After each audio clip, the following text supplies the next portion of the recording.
Jama jour après jour. Salam alaikum. Salam. Jama TV avec vous.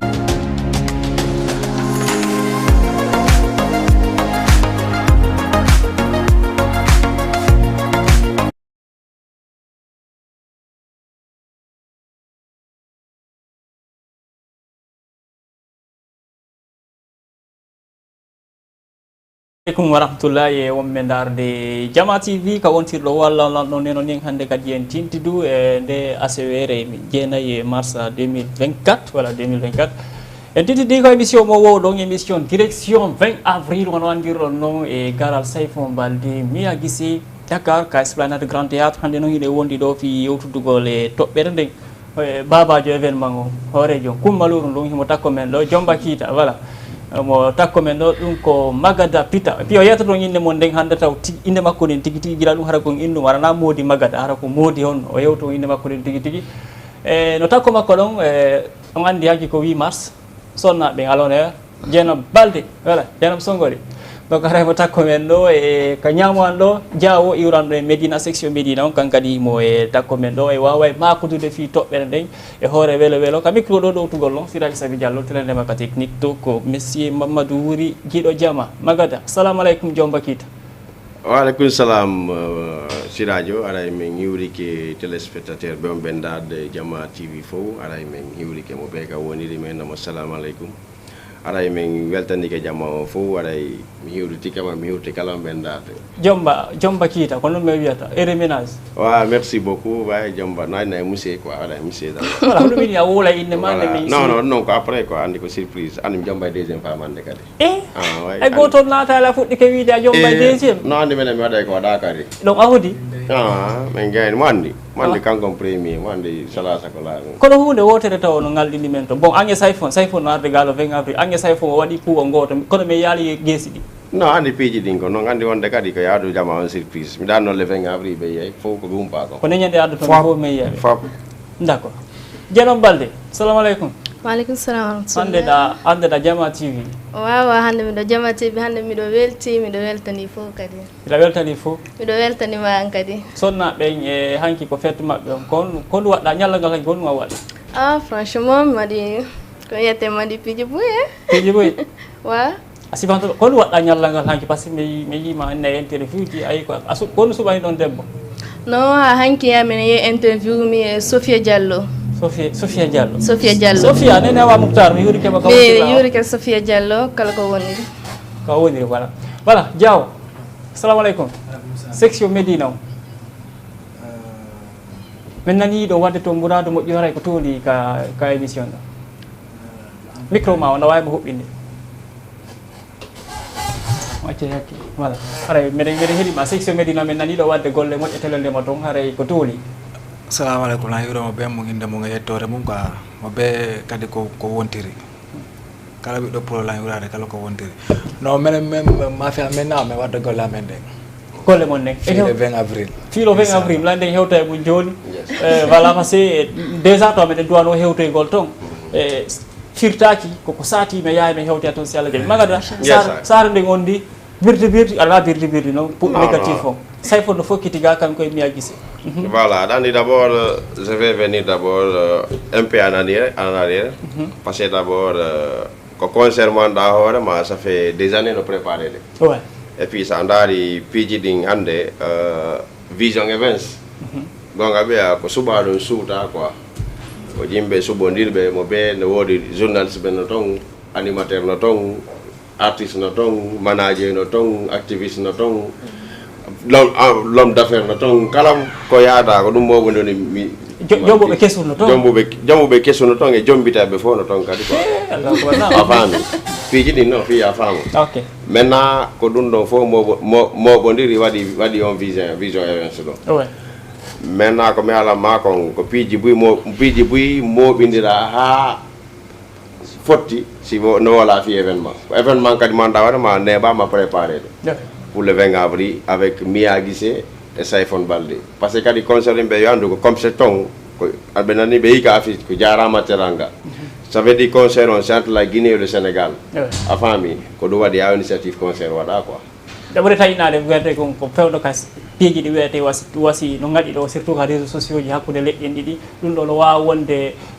sandugo ko wawata cippinde ɓeɗe ɗen ɓe mottodira jama ɗum yonde mana anda laggine sénégal andi joni sa daari surtout guinéen ɓe on ɓe ɗo ɓen tawa e sénégalais ɓe joni on peut pas arriver ça avant mi te kadi sa daari concert on ari ayne hade ɗe reeni koni arde ko par ce que sa daari o concert fuɗɗaɗo manede ari gasa piiji go fuɗɗaki wadde gasare ɗo mais ari idée on waɗi carrément fi en ɓurtu wonde entre enen e sénégalais ɓen e guinéen ɓe sénégalais ɓe on ɓe ɗo ɓen fi en ɓurtu wonde goto nokku gotum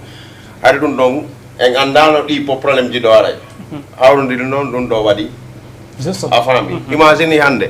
concert si waɗi guinéen e sénégalais fof fotta wona nokku gotum message véhicule de ɗi piiji wattani ɓe anda carrément sénégal e guinée ko pays goto quoi ko portoɓe gande divise waɗi frontiére d'entrement quoi tu vois ko ɗum waɗi hande on a décidé que de faire concert sénégalo guinéen le guinéen le sénégal ɗole ko première édition on ni pourquoi pas après sino ɗo feƴƴi e jam ƴettaw concert ɗo kadi nattamo kam en guiné kadi ƴetta sénégalais ɓen ɗo fof kadi naɓaɓe toon waɗa no anda par ce que ɗin cohésion ji ɗo ganduɗa hoorema ko ɗum ɗo wawata e wadde ɗuma par ce que hande seki no ini ko ɗum ɗon ɓuuri en arrange ude e seki no divise que seki no divise diawo e telandema ka section e médina toon mouradu moƴƴuru men nani golle kon ɗo wadde kon e hara yewte men ko honno won ɗon prépare orde fi événement no concert o men woni honɗum moƴƴin noon to concert o men prépare nade piiji buston surprise quoi inchallah concert on kadi wona petit concert ko concert jano c'est an ɓeyni miya guise sayfon ko fi andu guine sénégal ko hunde wotere quoi ay fu suwata ɓaɗugo haajale hakkude guine sénégal fiɗum ɓayde miya guise e sayfon balde par ce que so guine sénégal si an fotti parce que ɓurtani nankotirde enege maɓɓe quoi justement télé ma médina noon ko fewti on événement noon kon ko eɓɓore joni ɗum ƴettuɗon to publication ino dogude golleji ɗin kadi ino dogude haray joni ko nu abba ko han feeton tun hewta golla meɗin feeña so Allah newni jaaɓi par ce que si wiyama section haray ko yimɓe boyi ɗo waɗi moƴoɓere ndey min buskay ɗum waɗi moƴoɓere boyi rewɓe e worɓe noon mi sikki ka rewɓe e worɓe fop no nder to d' accord fop haray mi nani ɗo jaɓɓi ɗon habbi télé ma médina médina no haray mbiɗa wawi hoolore télé ma médina télé men nan ɗum ɗon wata waɗu hel ñaar d' accord ɗandi hunde yata gorko yata ɓawa debbo sonnaɓe kadi kadi haren ɗo jeena bale ɗandi mi agise bien sûr miɗo andi mi agise ok sayfon kam wolataki sayfon c'est mon artiste préféré ton artiste préféré haray concert no fokkiɗo est ce que rewɓe kañum kadi mbiɗa wawi ɓe hoolode rewɓe ñi ɗo wawi ɓe hoolode ɓay so nani concert ko wiyete rewɓe kadi no tawa nder ton ɓe wawi hebbinde kadi donc onon kan noon e télé mama hiɗa mari eɓɓoje fi no heewira ko ɗum miɗo wawi wiide yoɓe arɓe participa haray ko fi koɓe waɗani o concert ɗo ko fi roynugol peuple e famille on quoi famille guiné sénégal famille guiné sa nani guiné a nani sénégal sa nani guiné sa nani kan sénégal aɗa nani guiné rewɓe noon mi anda so tawi woni kamɓe kadi doole no tiiɗi fiiɗe ma o laatora rewɓe kan no mi wano min ɗo mi immike mi ari ha ka studio Diamant TV ɗo fi yomi ar min nayo min immo men daro fino événement o feƴƴira hoore jam moƴƴere o waɗi moƴoɓere onon kadi télé ma takko mo kaɗo saati waɗugol moƴoɓe minen saati no saati d' accord haray minen habbi moƴoɓe ɗen e wonno e magata chargé de l' organisation ka vision events par ce que jamma o yi tum vision events kadi ƴawi nde wotere fiɓde wotere aray fayda ko hunde ko ƴewata o boyi no habbi ko yarata maintenant si vision events no prépare e éventualité ko kala ndema ko wiyete ko bulle ɗe ɓe fottata ɗen fof voilà andi wano hande sa nanali magada président association o ma magada secrétaire association par ce que nan andi hande affaire structure ka organisation ɓuuri wonde ɗuma quoi par ce que wano hande ɗa wawi arde ɗo artiste jo jano a faami adda façon artiste ɓe ɓen ɗo fof a faami mais si tawi a wawali carrément wadde organisation moƴƴo heɓata importance cette fois ci c'est pour cela ɗum ɗon je suis en tant que le président d' organisation ko waɗugo concert guinéen mo meeɗa wadde gasare ɗo haɗon kadi na argol waɗa tun comme promotion ji ɗi wo yimɓe wowi wiide non mi waɗay ko yimɓe wowa wadde ɗum donc c'est pour la première fois d' abord guinéen jo waɗa concert ka esplanade grand théâtre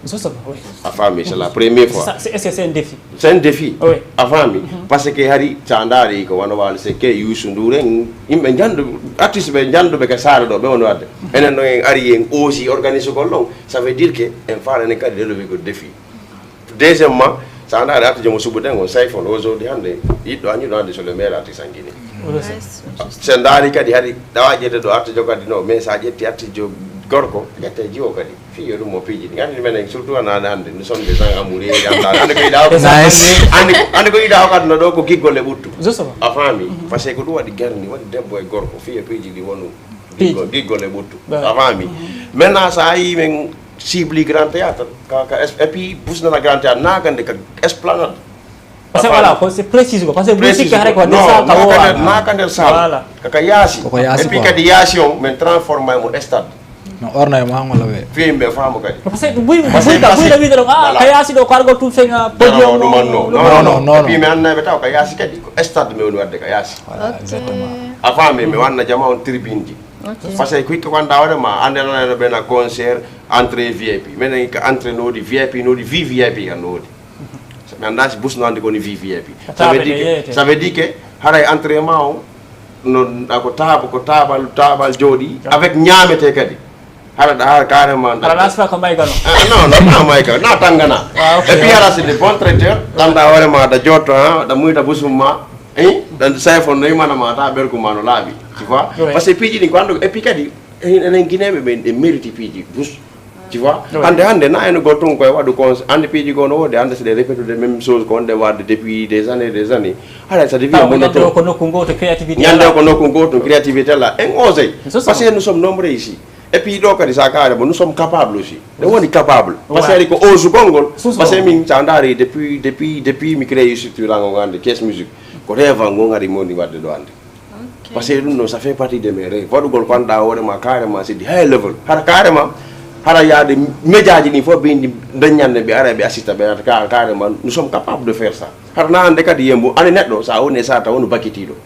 il faut être au centre au milieu du truc ane non culture ndo ça fait des années nous on sait pas pour la culture mais ande imagine si on envoie autorité même ari assister un concert autorité sénégalaise ben ari assister un concert avec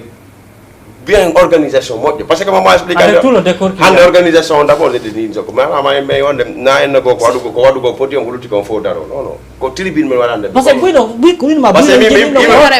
ko do sikki beli la ina grand jonno so organiser to men ono me wita siège de ko men jodo men ni esplanade ko wadanta ba don siège de ka joda tribune men montante on montana on tribune ka jodo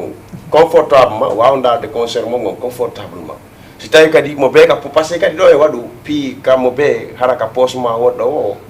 no a golle sinwa mo be ka posma ko ngajo a heje e concert na wi ko wadu ko concert bay ko concert level njano ada prix on saktina e maro ko e mata accès hara yimbe be yala duma ko javi men na joni ko wadu ko hara concert on tout le monde accès a fami woni marda seda woni marda buy woni marda buy c'est ko arda mo ko do hotta non ko awa e puis kadi hara kadi carrément ka dana jodi respectueusement na fi ba yobi yara tike ma au prix do wala ay batay ko jodda wa dans la concert mais ala e daru da carrément ta ko te bien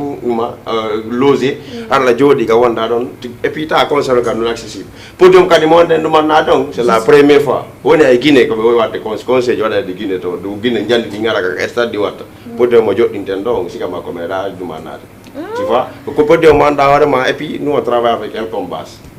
no gasa kala andu be Elcom Bass conseil Youssou Ndour feccude do di fo kambe woni wadde podium conseil di wali din fo be kambe woni wadde podium yeru ndar be image be yi image wonde ton ni podium jiddi ekral leddi din ko on tonko carrément mi faale nen kadi carrément ko vive on no andi ko vrai concert quoi concert andi professionnel ha ko wete voilà ha ko wete professionnel et puis kadi mi ari do me wonde jama carrément timing on parce que kadi do adu manna dum respect de eron aring air naten air concert ko lanta do yona mo be kadi hoto e jang tu vois ala kan et puis sécurité non don me figirta plein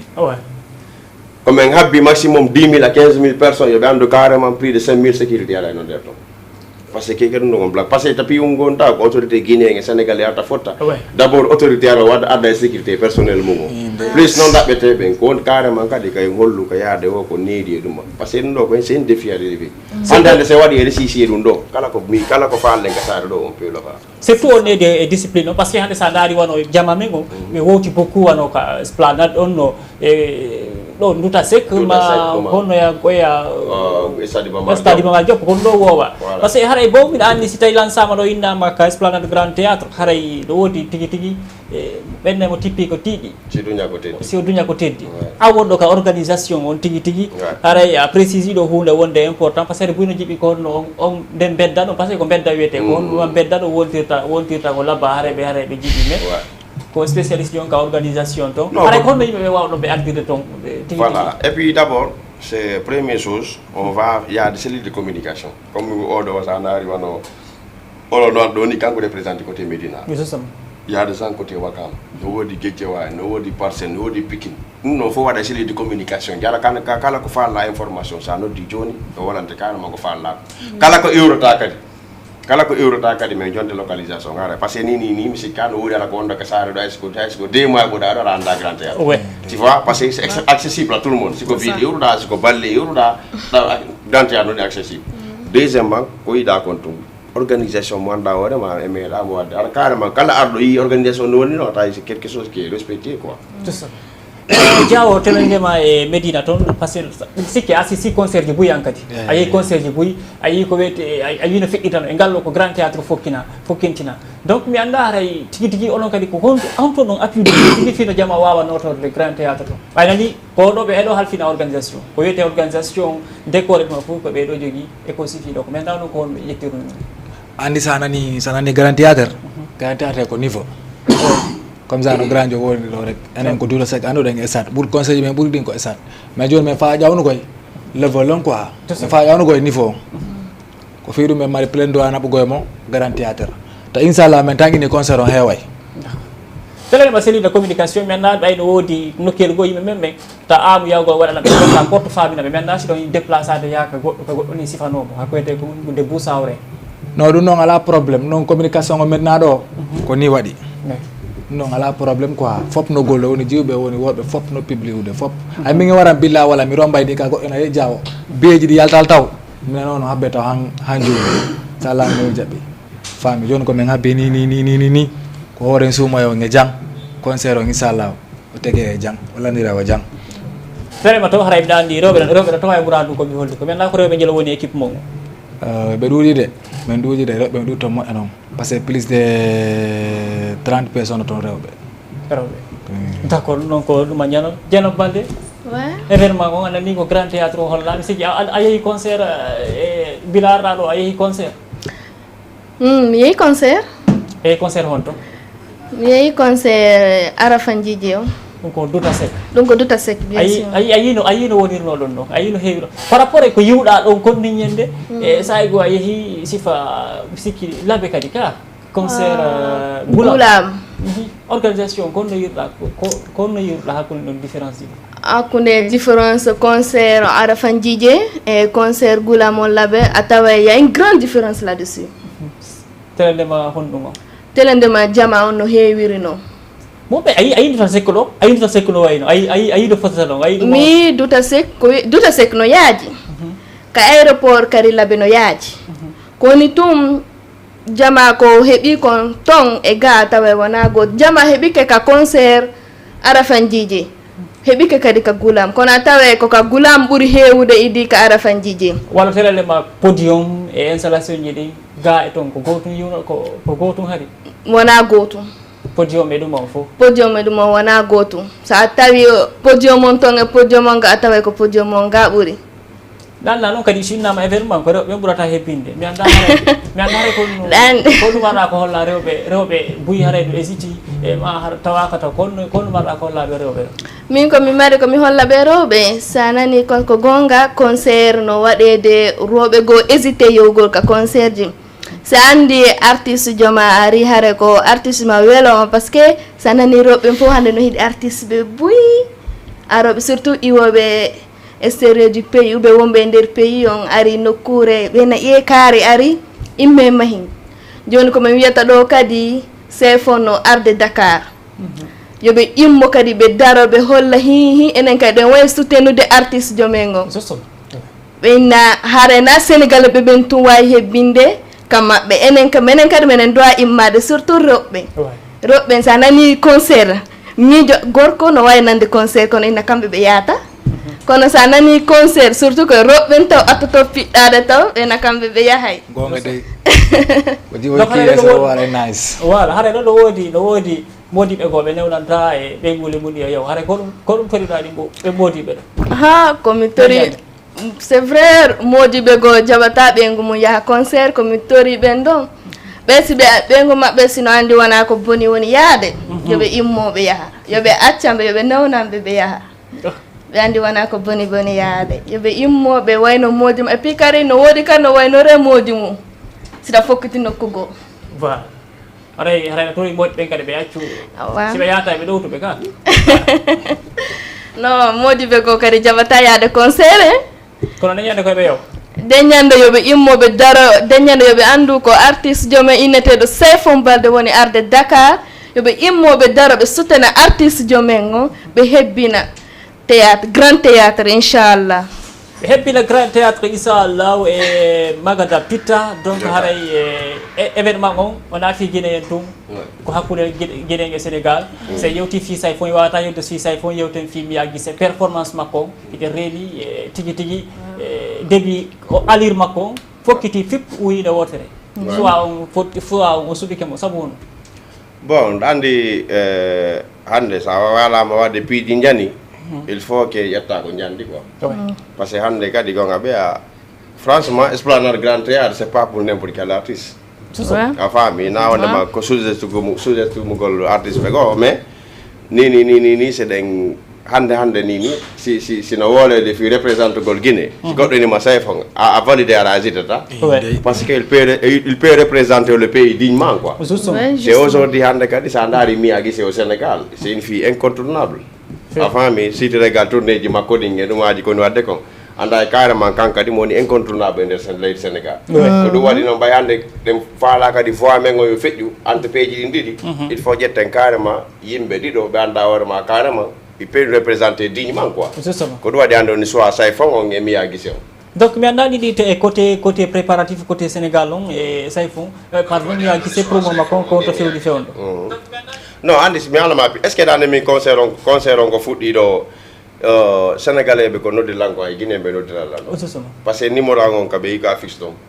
ni sénégalais ɓe surtout haali pulaar ɓe gasare ɗo gollan contactude no woodi ay wonɓe lan contactude ha Tamba ha ɗuma ɓenne lan carrément kamɓe surtout Tamba Tamba ɓenne lan Tamba ma Kédougou par ce que min ni yaade femme qui me contacte jusqu'à Kédougou wonɓe laŋinde kamɓe ɓe bouse toon e jeudi on fi yewtugo le vendredi ɓe tawa e concert on e samedi ça veut dire kay impact waɗi et voilà ni no woodi Mauritanie on ɓe contacte faalaɓe ala tawa e concert o ça veut dire que ko memminden ɗo ko jaka jamma busno habbino quoi sa daari côté Mia Guissé kadi busno contactude inna carrément kamɓe on soir ɗon ko onno waɗi ɗe ga waɗɗen on soir ɗo hay graño noddilan hay jom mi yiidade mais o kam kadi ko rêve makko ene réalise ɗen ɗo hay mo rêve no waɗugo concert Mia Guissé Sayfon Dakar mais ni voilà mais ça fait l'occasion joni min invité mo ya tawta min gurten wadde golle ɗe goni ça avec plaisir et puis yimɓe yo andu kadi concert on ko ɗuma ɗiɗi ay noon ɗen golle ɗen ni côté Guinée on ko noon sénégalais ɓen kadi ya une équipe sénégalais ɓe kadi on ɓe golde noon côté sénégalais o et puis aussi même il y a des artistes qu'on va prendre il y a même des artistes sénégalais confirmés qui va assister au concert enen kadi ni kadi ane ko Sayfon jetta Guinée ni mais il y a d'autres artistes qui vont quitter la Guinée pour rejoindre le Sénégal fi assistugol concert on kadi ko ɗon mennuma gonga sénégalais ɓen ta kon wo ko woni kadi makko foƴata ka wurere il faut senniten piiji ɗin seeɗa mais no événement on woni ɓaɗorde noon il y a beaucoup de surprise ko ɓe abbanoki a faami par ce que hande yiwgol carrément par ce que sa daari côté sénégalais ɓen hande sa daari premier ko ɓeyta ko sa premier partie côté Guinée ko 5 artistes ƴetta côté sénégalais kadi ƴette 5 artistes kadi pour respecter même le temps pour respecter même le temps par ce que ɗo kadi andi kadi hande gonga ɓeya ko invité ɗen autorité ɓe autorité sénégalais ɓen il faut ko min ma ko surtout côté organisme ko concert lango côté organisation il faut qu'on fait quelque chose qui est responsable respectueux haɗa kala arɗo carrément tawa carrément concert digne woni arde quoi est ce que a faami haɗa kadi ɓe anda carrément concert on na exemple ƴettugol ɗo wona 50 artistes haɓɓitoɓen no fo jouay hay si fo wawa joude concert o no gasa woɓɓe go jouoya concert aɗo ko noon il faut habitué aux gens par ce que ɗa gacce ɗe on laya hulde pour habitué aux gens non andi ɗo kan na gacce par ce que min depuis concert o waɗi wonta 2 jours ɓuuri 10 15 artistes contacte Allah mais so ɓe contacte lanto ko mattoɓe landa ɓe envoya Facebook maɓɓe o ndaɗo ko capacité ko artiste jon ko on ɗum o ɓe la lando na mbaɗi Facebook minen mana Facebook ko Facebook min landima juste pour professionnaliser parce que artiste le bus faut que la landa da ko no Facebook créer te travers le concert parce que bi anda en tant que étant des artistes haraka di ya faut que nan de inde seda mais arabi anda din ko comme ça tu carrément parce que d'abord il y a des écrans LED watte di ka grand théâtre ka au podium normalement artiste don sino do man na de ala Facebook ma do de ba to mais am da ko ngoni artiste et puis de côté il y a des médias partenaires aussi et qui clip ma ka di sino do man na clip di do de ka do ma carrément de ce que pour passer wana hande ça ndare ni ya sénégalais on a programme concert comme avec 3 albums maintenant normalement de data ka di artiste de Guinée jogo ka di wado première partie concurrence on donc normalement hala carrément il peut représenter la Guinée dignement quoi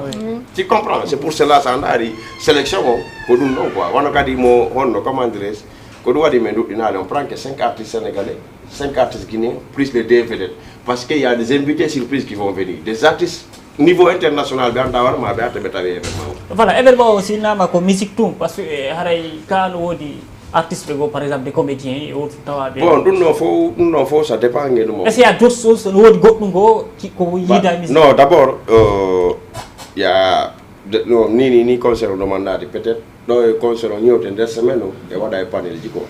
de conformation parce que on bouge no manque surtout côté artiste et côté culture à la bouche on manque de formation c'est là quoi mais ça on va essayer de faire ça gratuitement pour la culture parce que nous faut connaître bien data avant mais on hande comme ko hande ci radio ci goddo yetti ma do nabi ma émission ka sénégalais boni tu peux représenter la Guinée dignement parce que culture on mais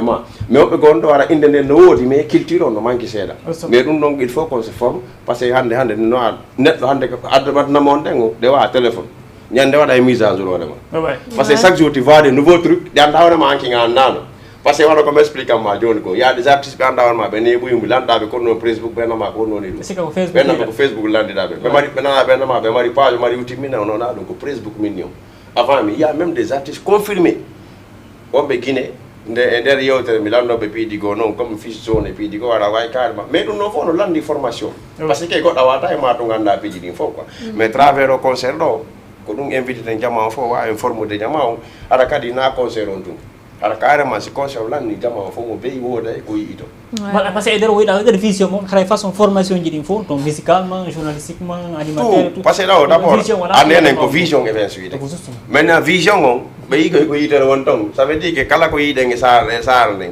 quel que soit ko modi ko boni fo rectifier parce que on vision quelque chose dans la Guinée meilleure ala kala ko yarde on peut représenter le pays dignement tandis que fion dum donc sanari wano hande piji din il faut qu'on vise quelque chose wanda horema carrément ça va permettre nous tous d'avancer ça va permettre nous tous carrément de vivre entre nous en paix parce que hande sandari de sur le social on wadde entre mengue yimbe lendi do parce que communication ngala wobe ka kilti ben kadi a busna mum ala des responsabilités di mundi activité wala parce que mi ala ma piu goto ça parce que parlo kay nade aussi mais min comme yedo Guinée dépendre do ya de ça poser la question c'est comme si arene nini yalto ko yasi ngala wala parce que ko dinga information jibe on niveau do arene le do parce que on mi personnellement nangani depuis dum do fuddi ha hande moi j'ai exemple de train qui avec des gens d'ici ala ha hande ay goddo wona lan kan hala maduma et puis on gondo den wadde ka o men hande wana ko enen do woni ka pays do ko enen ni virde do hande peut-être article men ko do woni hande jottobe Facebook ma YouTube ma dum wada dumaji ko yo ga do na o viro ne vivude do jonnon ça surtout jonnon pour montrer jonnon ko dum non pour montrer les gens carrément nanen jonne hande so be exemple un concert de 10 000 à 15 000 personnes s'il va exemple 5 000 Guinéens il va 5 000 Sénégalais qu'on fait la paix de fijude en jalde dum nade kono bul labede dum est-ce que be on be wode to halaji go ma hande si tay ko côté wobbe do wonde wonde halaji bondi ma côté be to woni wonde halaji bondi mo benda tay ko halta kon quoi parce que comme message do be fa la jonde jama be anda carrément nous on vit en paix avec parce que c'est la même famille quoi parce que wala ko holuda do sa dari hande ka sa dari ko réseaux sociaux ji asika gon ko wiida ko bo be no suudugu mais ha hande e yali on Guinéen jogi do ini vraiment dum do asaka ya anda quoi no de be anda dum dum anda parce que réseaux sociaux ji réseaux ko do min ko mi yegine do min ma plus de 20 personnes lande kala ah jaka no non timini mon frère min d'abord je te dis une chose si mi yalti bimbi e gasa mi yidi si mi ngi Guinéen jay si me yew tay wonde ka téléphone parce que be mi golde da be fo ma ende fo ko si ko yimbe len din quoi mais hande mi yali goddo no manno et puis un goto no wodi haalaji gono haala andi kamɓe ɓeyɗi pagaji Ouais. enen noon ɓen koye koyeno faade tu vois ay pagaji ɗa goɗo ƴettira e soɓe ko ɗum sénégal ɓen no ruuɓe ɓe wawi wadde kadi ɗum wano kamɓe pagayi woy goto ɗum manni mais enen pagayi on tun en carrément woɓɓe yewode mum ɓe ɓum sofi et puis won woɓɓe gono ton sa nani ɓe wola haalaji minen mo bro minen ko toon ɓe wuuri mais ko wonɗo ngal ɗon ko min ala yide ɗum par ce que si de donne un exemple 2000 ɗuma 2000 c'est ça 2004 ko ballon o joué tan no moi c'était en Guinée là-bas nan nanno haalaji ɗi mi nana no toon ni ɓayno mi ari ka mi ballon no joué de mi nani exemple ɗon ni mi nani kadi ko ɓe haala toon ko mi anda carrément esprit ɗuma ko ɗiɗi mais ɓayno dade c'est les idées ko natani ko yaga et puis jamano ta higgetu kadi kala mo yiɗano waɗɗo direct Facebook ma ɗuma ko mbuɗon ɗaɓɓude ça que les gens n'ont pas compris jon sa waɗi ɗo ɗuma vidéo ma nga fuɗɗike wolde ɗo yenna ma wola ɗuman ɗo jama ngare mo haɗi gonga mo ɗumanni et puis regarde un pays hande sirajo sa waɗi direct ɗa wola ɗo haala ɓe arta ɗon taɗo nen wonde sirajo ɓe janggo sina dana yinde sirajo darto ko même personne kadi arta e tan wondeya kono wattana ñila e piiji ɗin quoi justement voilà e Diawo nasay fondoni abe ya Mia Guissé kono noon madina jaɓɓorɗon fi Mia Guissé no Mia Guissé ko artiste o andaɗo nde Sénégal ɗo ko artiste o kadi jano nde Sénégal par ce que o waɗi tourné ji o yeehi dal pays ji ɓuy quoi ha hande mo jokkiti tourné ji ko garan artiste ko ha hande kay mo jokkiti tourné ji par ce que a yankintula hayde publication kanko tigui mi himo publia concert on ko passe makko justement fami ane kan kadi o hakkidare e golɗe na frère e gadde e moon o hakkidare e golɗe kanko kay mo publiude te kamɓe kadi mafia mabɓe on kay no gollude na enen donc enen parti men gonto no gola e parti sénégalais ɓe no gollude par ce que ko Guinée Sénégal ɓe fotti toon connaissance ɗi ɓurte tun ko mannade quoi ɓurte tun ɓeydade ay affaire détail ɗum watta to ndegan ɗen haaray mo ko concert arɗe fi jokkere en fi jokkere en si koko haalte ka réseaux sociaux ji no waɗni ɗon ɗo wuuri sifa ɗum Medina toon non minen mi wuura sifa ɗum dey par ce que minen maɓɓe komin gotum quoi minen wonta bimɓe kikiɗe ko minen kadi gollata ko minen kadi sekki business ɓe mari intérêt ɓe mari intérêt maɓɓe ano ko yimɓe jottoɗo ko réseaux sociaux ji ɗo e wowlugo e exemple ɓe wonɓe série walla woni nokko goore ɓala pays ɗo wola yenna lança Facebook lança Facebook voilà comme ça ko grand jogui ko bose bo ɗaɓɓude quoi voilà oui to ɓe lawa inno koye ɓe wawi min goy sa attention par ce que Sénégal fof andiri ɓe ruuɓe kamɓe fof andiri ɓe affaire cahan so affaire cahan hewti ɗum ɗon a wata ɓe ɓuurgo e affaire cahan o fof nani ɗum ɗon o dan sen ande min habbi fof quoi ɓe kam mi wata inno koye sécurité no heewi toon tef par ce que sa daari grand théâtre ko waɗi wor ko hakkude kanji waɗi wor camp militaire ji ɗi won toon fof nande grand théâtre wona inno koye comme exemple tuto sec sa 4 heures du matin ara paylem balaga naɓa uma ñanen ɗum ala toon justement surtout concert on koye foppo aro e jang are a wula ƴetta taxi concert o lande ƴetta taxi ota d'accord voilà Dieynabou Mia Guissé ko sonnajo kono andira Mia Guissé ko tan gorejo mi nani gorejo no huɓini musique makko mi landi ko homboni o landi lan ko Mia Guissé gorejo ma yewɗata ko hombo ko Adama Sané salminimo e mo wala dande ñande Adama Sané fof heddota ko ka pourton koko wiyete gurtugal hakkude Guinée Sénégal ɗa wuuri ɗum ka galle to non mi wuura ɗum ka galle ton e voilà haray ko ɗum waɗa ko holla faalaɓe arde ma lanceɓe sifa intention ji ɗum komi yarata mi wiya sa nani conflit hare so soit ko an ɗaɓɓiti soit hare ko kanko ɗaɓɓituma sa hande jama on fof ɓe wawima marande hare ko just mi anda kono mi haalirta ɗo ɗum e pulaar goto maranoma mone hara ɓe ronka haalude ɗum noon moƴƴa e baneyadama e mais est ce que probléme ko wiyete hakkude leydi Guinée e ɗum aɗa yiwde ɗum ka galle ka wonna ɗon kan non mi ala mimiɗo wondi e maɓɓe sampa mene conti c'est la famille surtout hande sa yimi ayneme nene goto baba goto hiɓe par ce que hande mi pasa ɗo mow gokkun e nene makko nene Adama Sané par ce que hande ɓen ɗon o wona nenan tigui tigui kono ɓen hande no ƴettirinmi wasi komi ɓiɗɗo maɓɓe reedu par ce que kam min siɓe yi Adama hare ɓe yiilan siɓe yiilan hare ɓe yi Adama par ce que mi Adama min feppata c'est vrai min feppata min seedata Voilà, c'est ça. Et magato pitang no andi ne bata fayda ko 7 minutes heddani en do e kono côté Sénégal on no wodi yimbe wonbe do to be wakkilibe dum haray ko wano Messi Mané so en sifa ben fo haray mi anda ko no nabidal mo ngawoni hakkunde mabbe. Non, comme je m'explique à Mananin, concert on Kadiamayo, on a un concert guinéen. Voilà. Concert sénégalo-guinéen. C'est pour cela, comme c'est on dit Jarama Teranga. Jarama Teranga, si on entend Sénégal, le pays de la Teranga. Ça veut dire que Jarama Teranga, qu'on est comme c'est minimum. Comme c'est on a exemple, un Guinéen, on organise, nos Sénégalais, un Guinéen, on organise. Tu vois, aujourd'hui, on a une équipe sénégalaise qui est sur le terrain, qui fait leur boulot. Nous aussi handande non de wadi doni plateau parce que non des plateaux qui les digo fi andingol du sénégalais ben enen ka de ngani de guinéen bebe parce que ni ko concurrence on a parce que ko dun nyande ma no waya me yode monsieur so ni wo he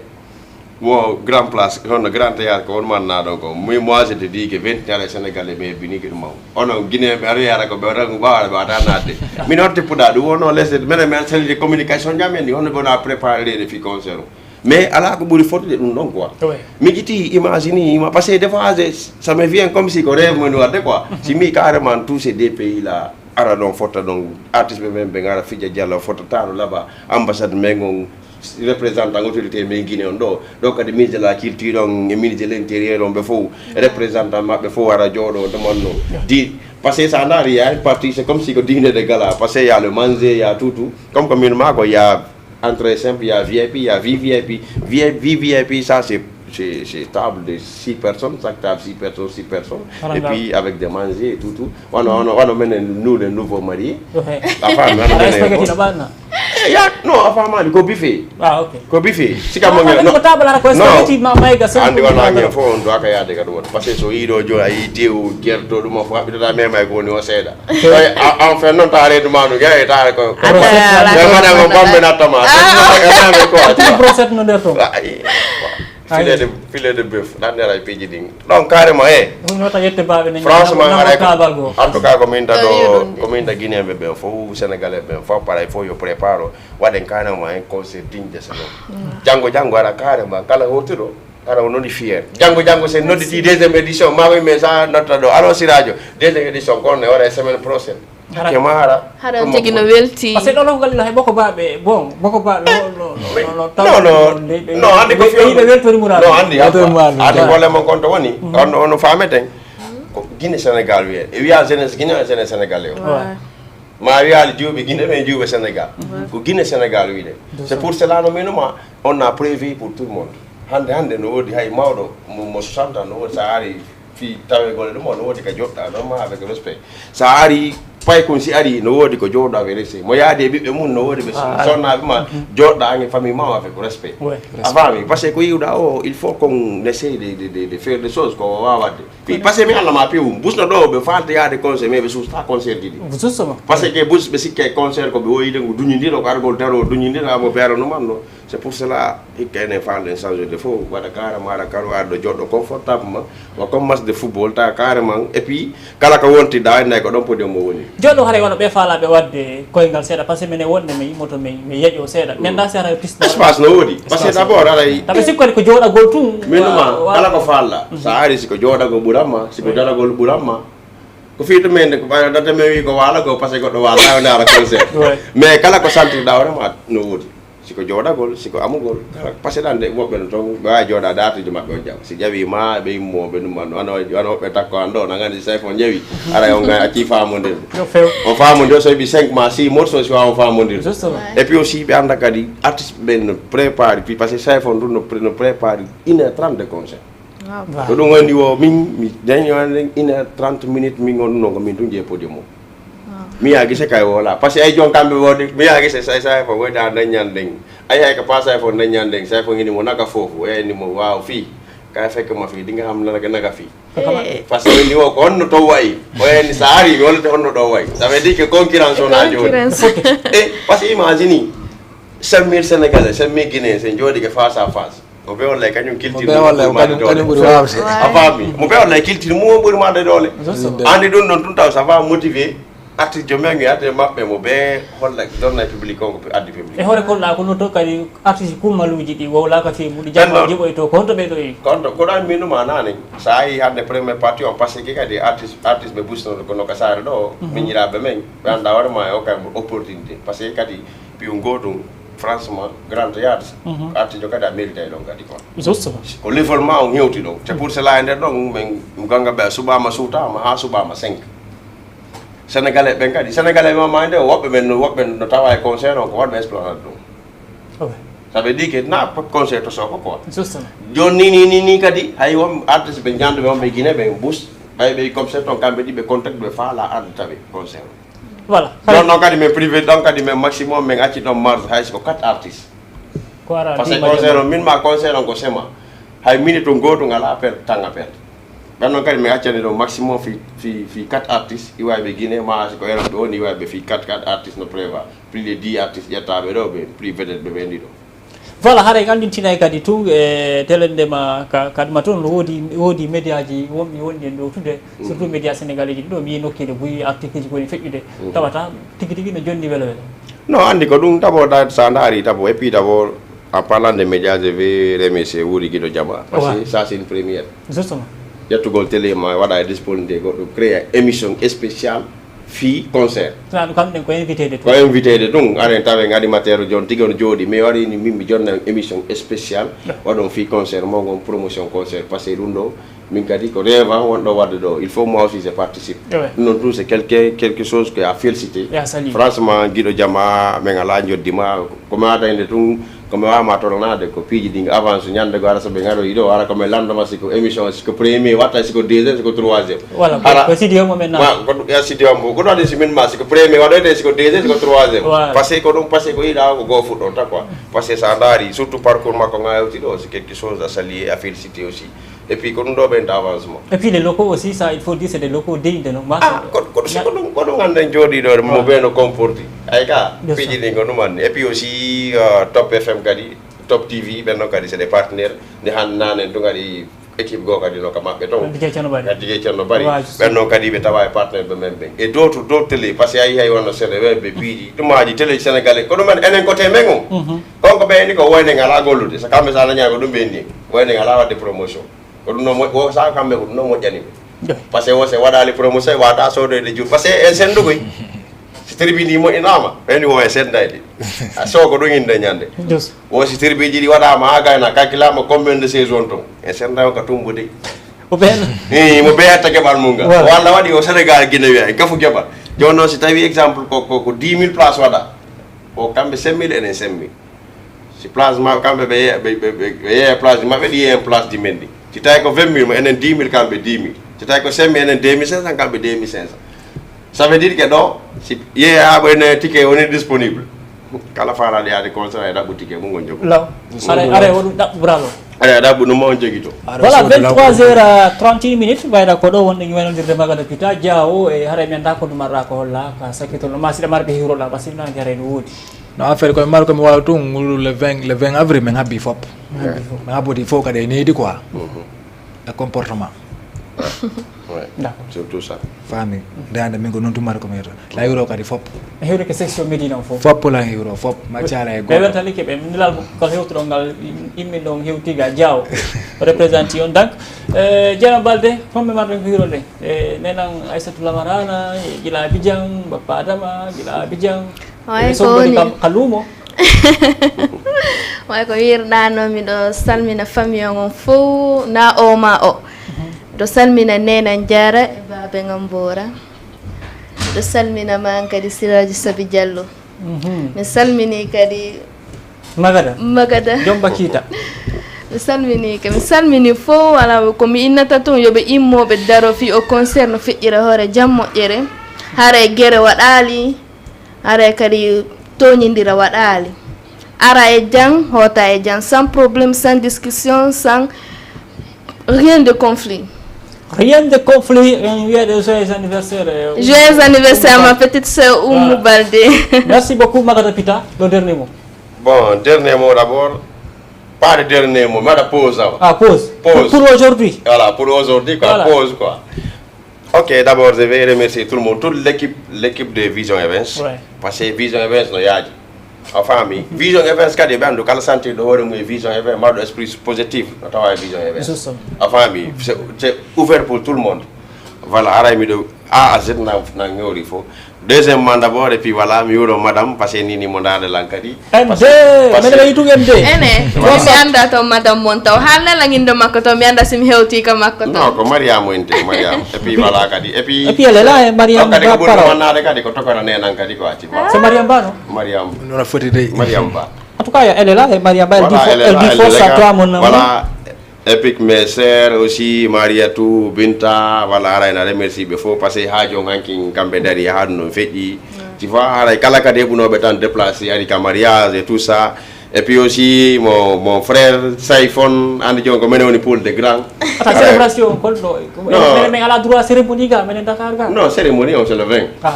Enfin, parce que ça, non, rien n'est hasard dans le monde.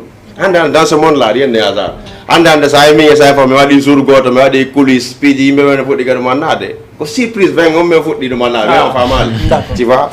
alors je remercie tout le monde kala bu no be tan déplacer camariage tout le monde toute la famille ara na euro fo et puis mon big boss depuis Timbi Madina je vais voilà ara fo no do manna et puis wo gido jama ara fo no hiura quoi voilà bi hiuro do parti petit ma un de tes artistes c'est Mousse Dada hein. Yeah, Mousse Dada, voilà. C'est un petit sire, Mousse Dada Gaza Music, c'est un petit sire à moi, voilà. Préparez-vous petit, on va faire du lourd cette fois-ci, voilà. Et puis c'est des petits qui font du bien. Hein. J'ai vu après ça sur un autre aspect, ils ont réveillé le public. Non, tu sais, nous on connaît les vrais artistes. Ça c'est bon. Tu sais, être artiste, être bête de scène, ça fait deux choses différentes. Mais si quelqu'un qui est bête de scène, tu es un artiste confirmé, frère, forcément. Si tu vois, par exemple, King Salomon, tout le monde veut voir le lion sur scène. C'est ça. Aujourd'hui, un artiste, il faut être